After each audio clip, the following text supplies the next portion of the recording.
Guys আজকে আমরা যাচ্ছি দুর্গাপুরের সবথেকে কম রেটিংস वाला রেস্টুরেন্টে। এখানে এক একটা রেটিং দেখে আমরা গুগলে জাস্ট আউট হয়ে গেছি। বলো ভিডিওটা দেখতে থাকো।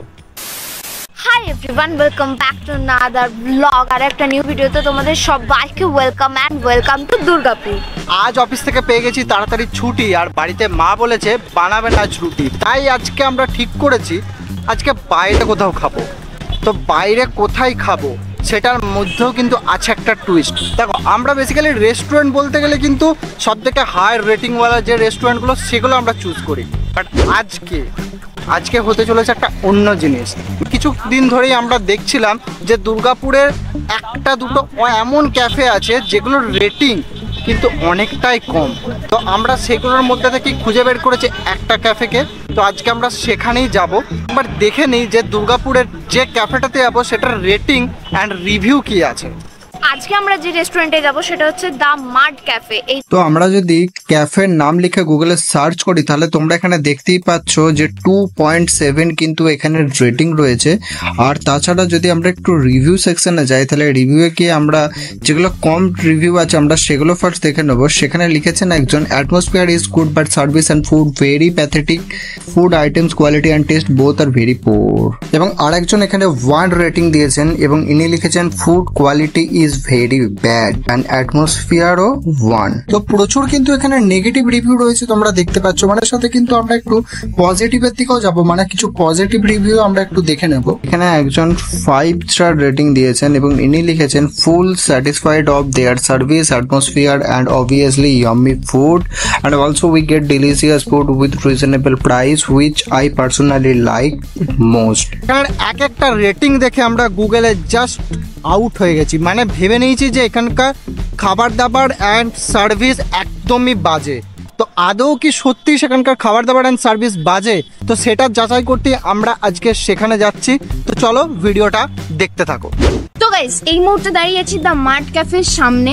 বাইরে থেকে তো অ্যাম্বিয়েন্সটা অসাধারণ লাগছে, তো এবারে ভেতরে ঢুকে দেখা যাক যে অ্যাম্বিয়েন্সটা কেমন। Let's go guys.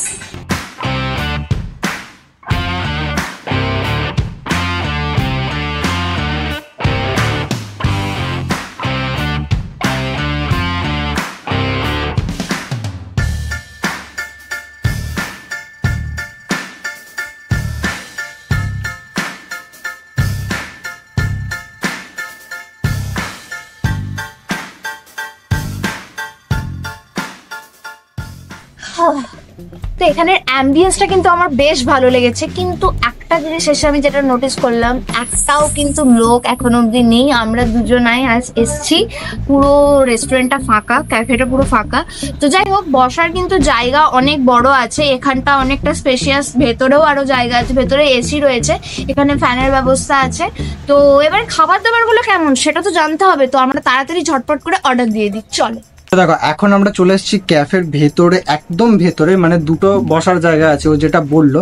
তো যে জায়গাটা এসি রয়েছে আমরা এখন রয়েছে সেখানে, আর সেখানে এসেই আমরা ফার্স্টেই নিয়ে নিয়েছি হচ্ছে মেনু কার্ড এখানকার।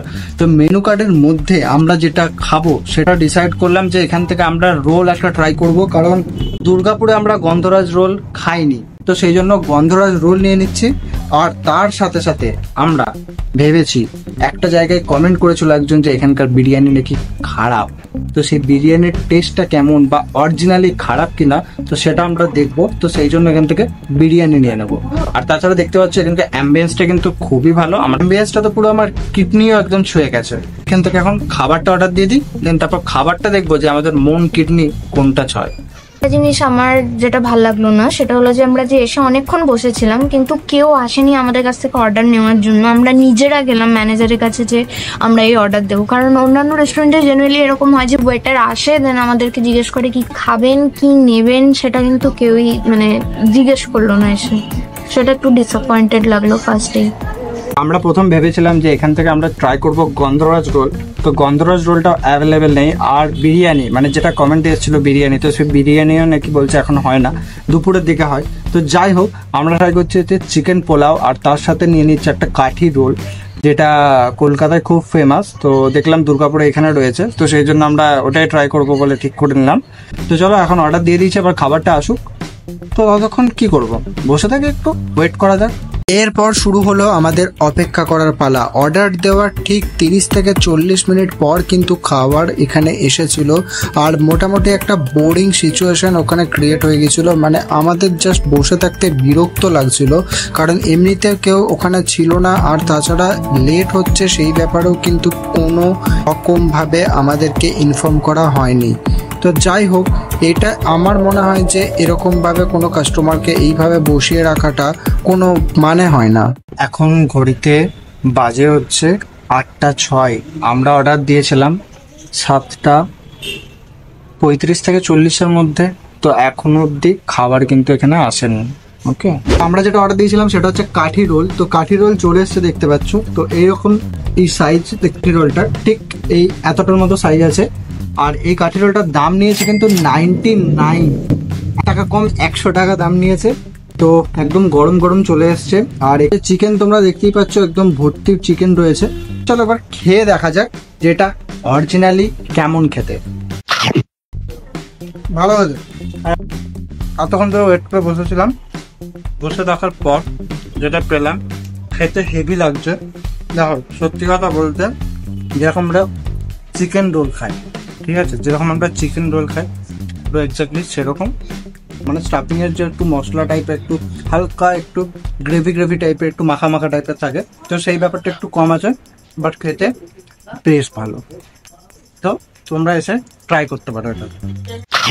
দেখো, শোভন তো একটু খেলো, এবার আমি খেয়ে বলবো যে কেমন খেতে। দেখে কিন্তু হেভি লোভ লাগছে, পুরো চিকেনের ঠাসা আছে।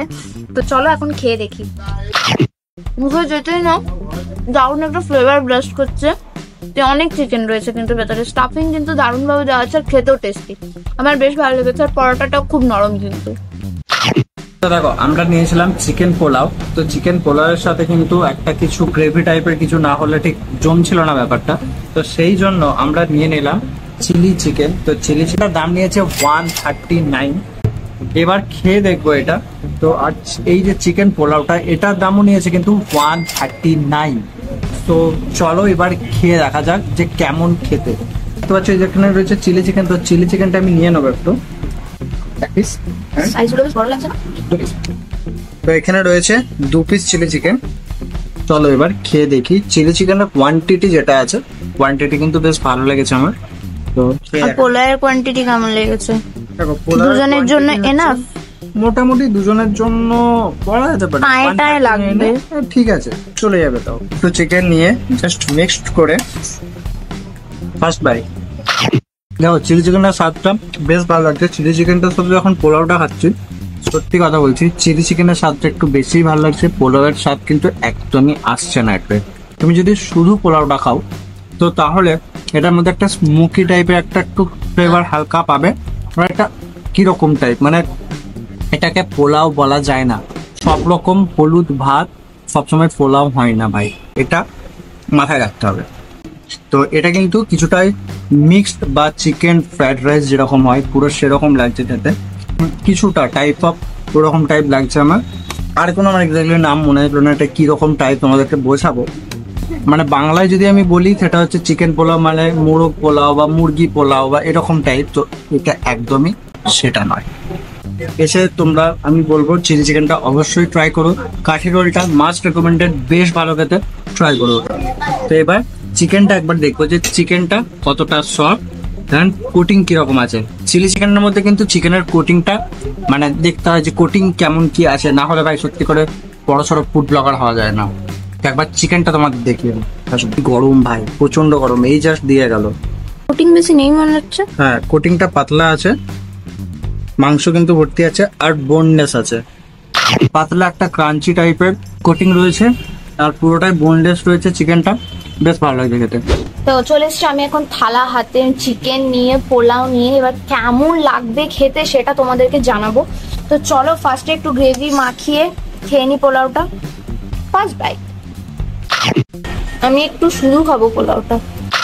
সত্যি কথা বলতে পোলাওটা শুধু খেতে মোটামুটি একদমই ভালো লাগেনি আমার। চিলি চিকেনটা কিন্তু বেশ ভালো খেতে। আমার চিলি চিকেনের বেশ ফ্লেভার লেগেছে, খুবই ভালো লেগেছে চিলি চিকেনটা, but pulao is not good. পোলাওটা অতটা ভালো লাগেনি, মোটামুটি লেগেছে। তো দেখো খেয়ে দিয়ে এখন বাইরে বেরিয়ে গেছি, বিল আমরা পেয়ে গেছি, আমাদের হচ্ছিল 387 রুপিস। তো মোটামুটি আমার ক্যাফেটা নিয়ে যেটা রিভিউ, আমার পার্সোনাল রিভিউ, মোটামুটি খুব যে দারুণ আমার লেগেছে সেটাও বলবো না, খুব যে খারাপ লেগেছে আমি সেটাও বলবো না। আমি আমার দিক থেকে রেটিং দেবো 3.5। একদমই। তো আমার দিক থেকে যদি বলো 3.2, কারণ ফার্স্টটাই যেটা ছিল যে স্টাফ মানে কোনো কিছু ছিলই না, গিয়ে বসলাম কোনো ওয়েটার বা কেউ একজন এসে বললো না কি খাবে না, আমি নিজে গেলাম ম্যানেজারের কাছে গিয়ে অর্ডার দিলাম, মানে পুরো ব্যাপারটা একটা ব্যাপারটা নেই, ব্যাপারটা হচ্ছে এটাই। একদম। তো যাই এটা হোক। এটা একটা মিনিমাম রিকোয়ারমেন্ট, তো এটা থাকা আমার মনে হয় যে দরকার। দরকার প্রতিটা ক্যাফেতেই। একদম। খাবারটা যদি বলি, দেখো খাবার ফার্স্ট কাঠি রোলটা তো বললাম ভালো ছিল। ভালো খেতে ছিল, অ্যান্ড চিলি চিকেনের কোয়ান্টিটি বেশ ভালো ছিল। চিলি চিকেনের কোয়ালিটিটাও মোটামুটি লাগলো, মানে ভালোই ছিল, খুব খারাপ ছিল না। বাট পোলাওটা আমি রেকমেন্ড করবো না, পোলাও ইটস নট গুড। মোটামুটি লেগেছে আমার, মানে ভালোই অ্যাকচুয়ালি এটা লাগে। পোলাও নয়, আমার মতে ওটা ভাত পোলাও ভাজা, নয়।